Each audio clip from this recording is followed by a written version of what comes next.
Hey, what's up, boxing fans? This is the Rope-A-Dope Report. I am your host, Chris Carlson. Check out this shirt. Little Lamada and Sugar Ray Robinson, just to show all the boxing fans out there. Anyway, this is a prediction video for the Yuriorkis Gamboa versus Jorge Solis main event fight that's coming on HBO tomorrow night. Should be a really good fight. It's a great step-up fight. Also on the undercard, Miguel Angel Garcia, Mikey Garcia, and Matt Remillard. Matt Remillard's a guy that we had on the show. You should check him out at ropeadoperadio.com or Blog Talk Radio /Rope-A-Dope Radio. All our archived, interviews and shows are there at Blog Talk. So check him out. He's got a lot to say about his upcoming fight. So I think that's going to be a really interesting fight, to be honest with you, that undercard. Garcia is the more known prospect. He's definitely heavy-handed. You know, he likes to feel out his opponent early and then really let him have it. But I wouldn't say he's a volume puncher. Right when he has some success, he does let his hands go and he does flurry. But he comes forward with that jab, and he's a pretty patient come-forward fighter. I really like him. He can also, like I said, he takes his time, so he doesn't just come rushing in at all. But when he does feel like he's starting to get a hold of your rhythm, he does come forward. And Matt Remillard's another undefeated prospect. Two undefeated prospects fighting each other. Matt would be more of the unknown prospect. I'm not going to say unknown, but definitely compared to Garcia, I think he's a guy that hasn't gotten much attention. And so it should be an interesting fight. It'll be interesting. When Matt was on the show, he talked about how he loves to give a good fight for the audience, and he's going to be close to his hometown there in Atlantic City. New Jersey, I believe, is where he's from.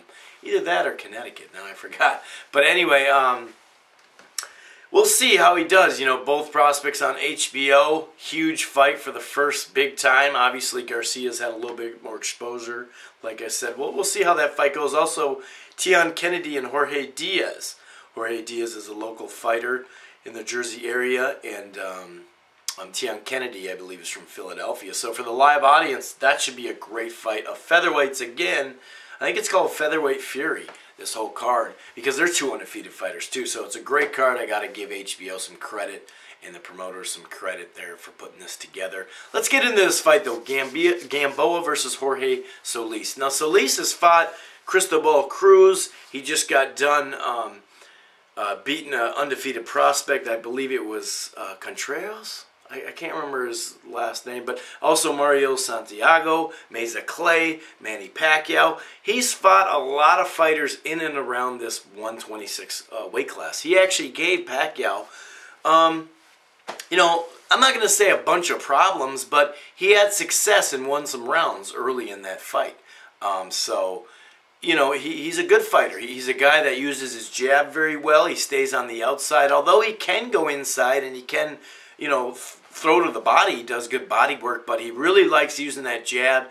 He does have some movement. He's going to have some height on Gamboa. Gamboa is 5'5". I believe Solis is 5'8". He's got good power. He's got pretty good hand speed. He doesn't really, he's got defense too. Like I said, he stays on that outside a little bit and moves around with that jab.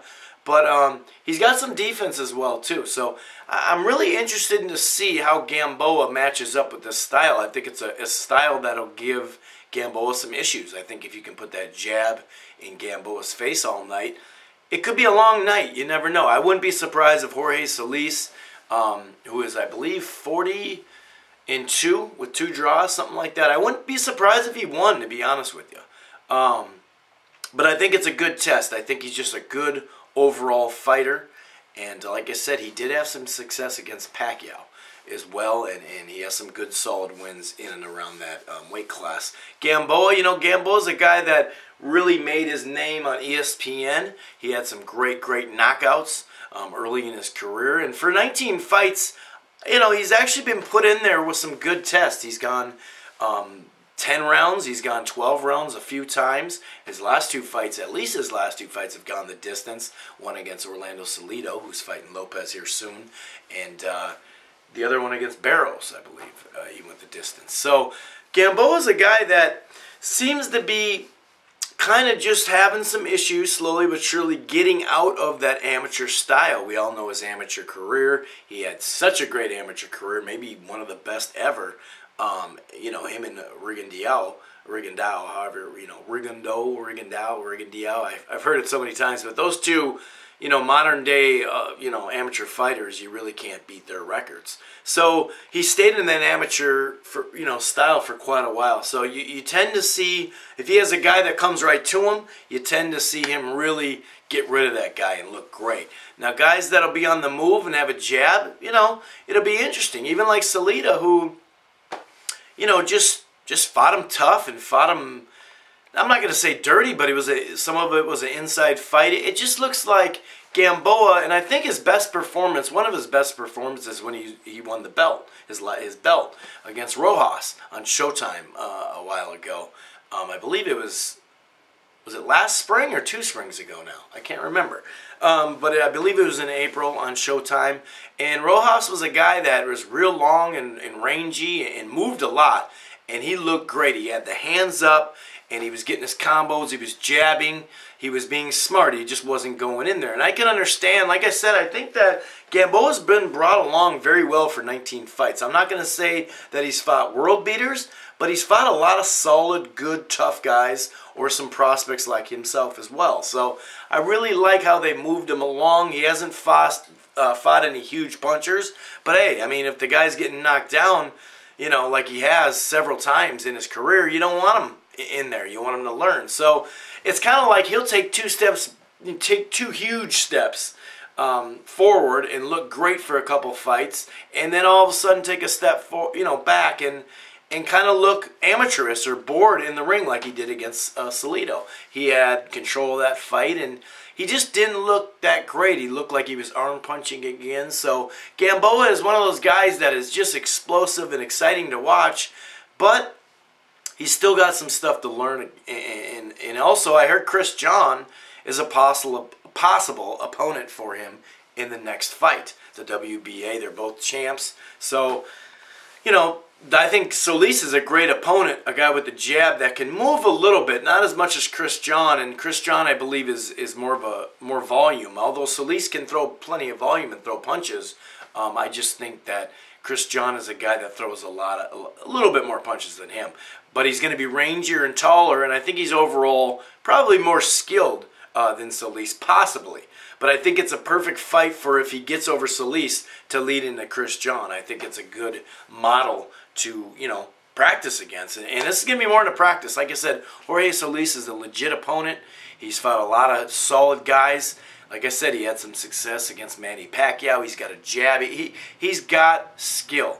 So I look for this to be an interesting fight. I'm really intrigued on how patient Gamboa will be, how he'll handle that jab and some of the defensive movements. Will he counterpunch? Will Solis counterpunch Gamboa? Or vice versa? Will Gamboa come out a little slow and make, you know, Solis come to him and make him, you know, do something? It'll be interesting. Solis has been in other big fights, so the HBO lights I don't think will be too bright for him at all. He's fought, like I said, Cristobal Cruz, Santiago, some good solid fighters at that weight class. So, you know, I think it'll go the distance.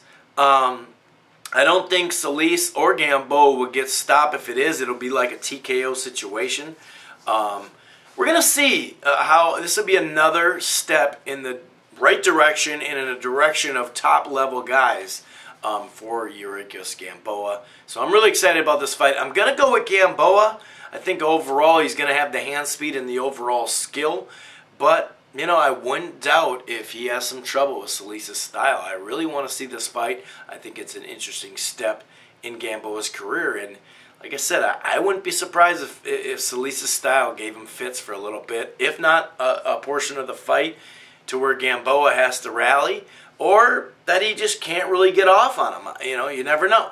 But I do think Gamboa will be able to put his punches together at some point, and I look for it to be an action fight because Solis, for all the skill and all the stuff that I've been talking to him, he has a jab and he goes to the body. He likes to mix it up at times too, although he does counter punch as well and use his defense as well too. So I'm really looking forward to this fight. I think it'll be right on the outside of the pocket. I think Solis will be moving a little bit, circling his opponent and trying to use angles against Gamboa. But I like Gamboa in a decision.